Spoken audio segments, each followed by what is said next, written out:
अस्सलाम वालेकुम, मैं डॉक्टर फवाद शिदार वैच। कुछ ऐसी फीमेल्स पेशेंट हैं जिनको PCOS है, जिनको पॉलीसिस्टिक ओवेरियन सिंड्रोम है, उनका वेट ज़्यादा है, उनकी एज यंग एज है, 25 ईयर ओल्ड है, और मैं उनकी बात कर रहा हूँ जो प्रेग्नेंट नहीं हो पा रही और शादीशुदा है कि इस वजह से कि उनको PCOS है।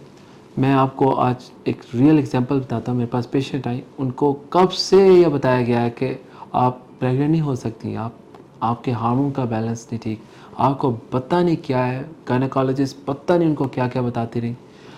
5 साल तक वो इस मकमसे में रही, और जब हमने उनको वेट लॉस की ट्रीटमेंट शुरू कराई, आज वो मेरे पास आई हैं एंड शी इज़ अल्हम्दुलिल्लाह 6 weeks pregnant. You know how old is she is 42 year old, and this is like a miraculous thing that has happened, although it is I'm not saying कि ये बहुत ही अनकॉमन है, मगर फिर भी ये miraculous है कि वो बिल्कुल नाउमीद हो चुकी हुई थी इस वजह से, और अल्लाह उनके लिए आसानियाँ करे।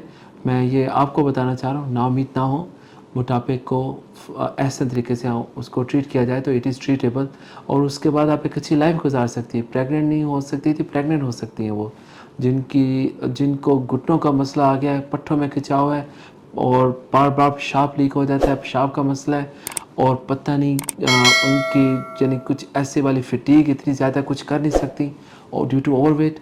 Yes, it is due to overweight. आप इसको ठीक करें, then life can be better. बहुत शुक्रिया।